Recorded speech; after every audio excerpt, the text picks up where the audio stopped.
যুদ্ধবিরতির আলোচনা, ইউক্রেনে ব্যাপক ড্রোন ও ক্ষেপণাস্ত্র হামলা, রাশিয়ার নতুন অঞ্চল দখলের দাবি। মধ্যপ্রাচ্যে যুদ্ধের দামামা, ইয়েমেনে হামলা শুরু মাত্র, ইরানকে হুমকি ইসরায়েলি প্রতিরক্ষা মন্ত্রীর।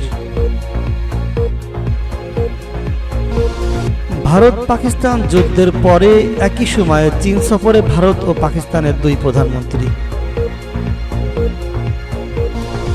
রাশিয়া ও চীনের সম্পর্ক ইতিহাসের সর্বোচ্চ পৌঁছাইছে বললেন রুশ প্রেসিডেন্ট। এবং সর্বশেষ থাকবে ভয়েস অব আমেরিকার ৫ শতাধিক সাংবাদিককে ছাঁটাইয়ের ঘোষণা মার্কিন প্রেসিডেন্টের। শুনছিলেন সংবাদ শিরোনাম, এখন বিস্তারিত। ইউক্রেনে ব্যাপক ড্রোন ও ক্ষেপণাস্ত্র হামলা, রাশিয়ার নতুন অঞ্চল দখলের দাবি। ইউক্রেনের কেন্দ্রীয় ও দক্ষিণ পূর্বাঞ্চলে রাশিয়ার রাতভর ব্যাপক ড্রোন ও ক্ষেপণাস্ত্র হামলায় অন্তত কয়েকজন নিহত এবং ২৮ জন আহত হয়েছেন। হামলায় ধ্বংস হয়েছে অসংখ্য বাড়িঘর ও ক্ষতিগ্রস্ত হয়েছে বিভিন্ন শিল্প প্রতিষ্ঠান। ইউক্রেনের বিমান বাহিনী জানিয়েছে, রাশিয়া রাতভর ৫০০টি ড্রোন ও ৪৫টি ক্ষেপণাস্ত্র নিক্ষেপ করেছে। এর মধ্যে ৫১০টি ড্রোন ও ৩৮টি ক্ষেপণাস্ত্র ভূপাতিত করা হলেও ৫টি ক্ষেপণাস্ত্র ও ২৪টি ড্রোন লক্ষ্যবস্তুতে আঘাত হানে। ৭টি স্থানে এসব হামলার ফলে বড় ধরনের ক্ষয়ক্ষতি হয়েছে। দিনিপ্রোভস্কো অঞ্চলে শনিবার ভোরে হামলা চালায় রাশিয়া। দিনিপ্রো ও পাভলোভে একাধিক বিস্ফোরণের ঘটনা ঘটে। আঞ্চলিক গভর্নর জানিয়েছেন, পুরো অঞ্চলে হামলার আওতায় রয়েছে। বিস্ফোরণ শোনা যাচ্ছে, সবাইকে নিরাপদ আশ্রয়ে যেতে বলা হয়েছে। এরই মধ্যে রাশিয়ার জেনারেল স্টাফের প্রধান দাবি করেছেন, রুশ সেনারা লাগাতার আক্রমণ চালিয়ে ইউক্রেনের পূর্বাঞ্চলে অগ্রসর হচ্ছে। তার দাবি অনুযায়ী রাশিয়ার বর্তমানে লুহানস্ক অঞ্চলের ৯৯.৭%, দনেৎস্কের ৭৯%, জাপোরিজিয়ার ৭৪% এবং খেরসনের ৭৬% নিয়ন্ত্রণে নিয়েছে। শনিবার রুশ প্রতিরক্ষা মন্ত্রণালয় আরও ঘোষণা দিয়েছে, দনেৎস্ক অঞ্চলের কামিশেভা বসতি তাদের নিয়ন্ত্রণে চলে এসেছে। এই অভিযান পরিচালনা করেছে রাশিয়ার ভোস্তক বা পূর্বাঞ্চলীয় বাহিনী। মন্ত্রণালয়ের দাবি, ইউক্রেনের ক্ষেপণাস্ত্র ও বিমান শিল্পের স্থাপনা এবং সামরিক বিমান ঘাঁটিতে উচ্চ নির্ভুল স্থল ও নৌ আকাশ ভিত্তিক অস্ত্র দিয়ে হামলা চালানো হয়েছে এবং আঘাত হেনেছে সব লক্ষ্যবস্তুতে। অন্যদিকে ইউক্রেন পাল্টা হামলায় রাশিয়ার একাধিক তেল শোধনাগারে আঘাত করেছে। সামরিক বাহিনী জানায়, ক্রাসনাদর অঞ্চলের রিফাইনারিতে একাধিক বিস্ফোরণ ও অগ্নিকাণ্ড ঘটে। এ সময় রিফাইনারিতেও আগুন লেগে যায়। মন্ত্রণালয় জানিয়েছে, ইউক্রেন বিমান হামলার মাধ্যমে প্রতিক্রিয়া জানিয়েছে। রাশিয়ার বিমান প্রতিরক্ষা ব্যবস্থা রাতারাতি একটি নির্দেশিত বিমান হামলা, ৪টি দূরপাল্লার নেপচুন নির্দেশিত ক্ষেপণাস্ত্র এবং ২৩৩টি ড্রোন ভূপাতিত করেছে। মধ্যপ্রাচ্যে যুদ্ধের দামামা, ইয়েমেনে হামলা শুরু মাত্র, ইরানকে হুমকি ইসরায়েলি প্রতিরক্ষা মন্ত্রীর। ইসরায়েলের প্রতিরক্ষা মন্ত্রী ইসরায়েল কাটস ঘোষণা দিয়েছেন, ইয়েমেনে চালানো সর্বশেষ বিমান হামলা শুরু মাত্র। বৃহস্পতিবার সানায় চালানো বিমান হামলা প্রসঙ্গে কাটস দাবি করেন, এটি হুতিদের রাজনৈতিক ও সামরিক নেতৃত্বের উপর অভূতপূর্ব ধ্বংসাত্মক আঘাত হেনেছে। টুইটার পোস্টে দেয়া সংবাদের হামলায় তিনি বলেছেন, এই হামলায় কয়েকজন মন্ত্রী নিহত হওয়ার ঘটনাকে প্রশংসা করেছেন। ইয়েমেনের পরিণতি হবে তেহরানের মতো, আর এটাই কেবল শুরু বলে হুমকি দিয়েছেন ইসরায়েলের প্রতিরক্ষা মন্ত্রী। ইসরায়েলি আর্মি রেডিও নাম প্রকাশে অনিচ্ছুক সামরিক সূত্রে বরাত দিয়ে জানিয়েছে, হুতি প্রধানমন্ত্রী ছাড়াও নিহতদের মধ্যে রাজনৈতিক ব্যুরোর প্রধান, সরকারের প্রধানমন্ত্রী, দফতরের প্রধান ও সচিব এবং আরও ৫ জন মন্ত্রী ছিলেন। তবে হুতিরা এখনও আনুষ্ঠানিকভাবে কতজন নিহত হয়েছেন তা নিশ্চিত করেনি। একই সময় চীন সফরে চিরবৈরী ভারত ও পাকিস্তানের দুই প্রধানমন্ত্রী। চীন আয়োজিত শীর্ষ সম্মেলন সাংহাই কোঅপারেশন অর্গানাইজেশনে যোগ দিতে একই দিনে তিয়ানজিতে পৌঁছেছেন পাকিস্তানের প্রধানমন্ত্রী শেহবাজ শরীফ ও ভারতের প্রধানমন্ত্রী নরেন্দ্র মোদী। শনিবার দুই দেশের স্থানীয় গণমাধ্যম এই তথ্য নিশ্চিত করেছেন। এশীয় সম্মেলনে আগামীকাল সোমবার উত্তর বন্দর নগরীতে অনুষ্ঠিত হবে। দ্বিতীয় বিশ্বযুদ্ধের সমাপ্তির ৮০ বছর পূর্তি উপলক্ষে নিকটবর্তী বেইজিংয়ে একটি বিশাল সামরিক কুচকাওয়াজের কয়েকদিন আগে এই সম্মেলন আগামীকাল থেকে শুরু হয়েছে। উত্তর কোরিয়ার কিম জং উন প্রায় 26 জন বিশ্ব নেতার মধ্যে কুচকাওয়াজে যোগ দিবেন বলে আশা করা হচ্ছে। এদিকে বৃহস্পতিবার চীনের রাষ্ট্রীয় সংবাদ মাধ্যমে প্রকাশিত কুচকাওয়াজে অংশগ্রহণকারীদের তালিকায় মোদির নাম ছিল না। এসসিওতে চীন, Bharat, Russia, Pakistan, Iran, Kazakhstan, Kyrgyzstan, Tajikistan, Uzbekistan এবং বেলারুশ অন্তর্ভুক্ত। আরও 16টি দেশ পর্যবেক্ষক বা সংলাপ অংশীদার হিসেবে যুক্ত রয়েছে।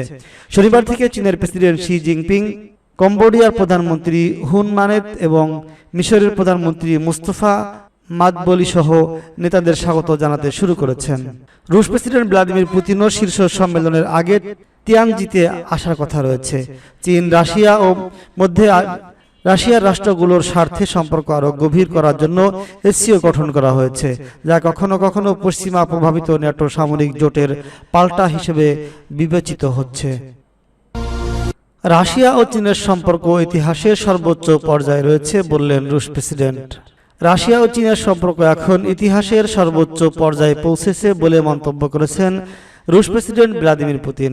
একই সঙ্গে তিনি অর্থনীতি থেকে শুরু করে কৌশলগত সমন্বয় পর্যন্ত দুই দেশের অংশীদারিত্ব আরও গভীর হচ্ছে বলে মন্তব্য করেছেন তিনি।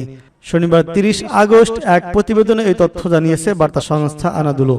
প্রেসিডেন্ট ভ্লাদিমির পুতিন বলেন, রাশিয়া ও চীনের সম্পর্ক এখন অভূতপূর্ব উচ্চ পর্যায়ে পৌঁছেছে। শনিবার চীনের সংবাদ সংস্থা সিনহুয়াকে দেওয়া এক সাক্ষাৎকারে তিনি জানান, 2011 সালের পর থেকে দুই দেশের দ্বিপাক্ষিক বাণিজ্য প্রায় $100 বিলিয়ন বেড়েছে। তিনি বলেন, রাশিয়ার প্রধান বাণিজ্যিক অংশীদার এখন চীন, আর রাশিয়া গত বছরে চীনের পঞ্চম বৃহত্তম বৈদেশিক অংশীদার হয়েছে। তিনি আরও জানান, বাণিজ্য মূলত ডলার হিসাব করা হলেও এখন পর্যন্ত প্রায় সম্পূর্ণভাবে নিজস্ব জাতীয় মুদ্রায় লেনদেন হচ্ছে। ডলার বা ইউরোর অংশ নেমে এসেছে পরিসংখ্যানগত ভুলের স্তরে। পুতিন উল্লেখ করেছেন, রাশিয়া এখন চীনের শীর্ষ জ্বালানি সরবরাহকারী। 2019 সালে চালু হওয়া পাওয়ার অফ সাইবেরিয়া পাইপলাইনের মাধ্যমে গ্যাস সরবরাহ ইতিমধ্যে 100 বিলিয়ন ঘনমিটার ছাড়িয়েছে।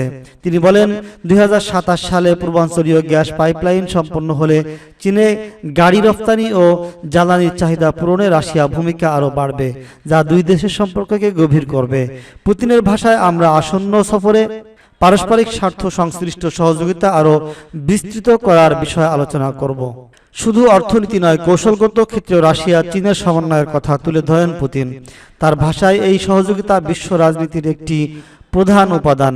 জাতিসংঘ ও group of friends in defence of UN charter এ দুই দেশের যৌথ কাজকে তিনি গ্লোবাল সাউথকে শক্তিশালী করার প্ল্যাটফর্ম হিসেবে উল্লেখ করেছেন।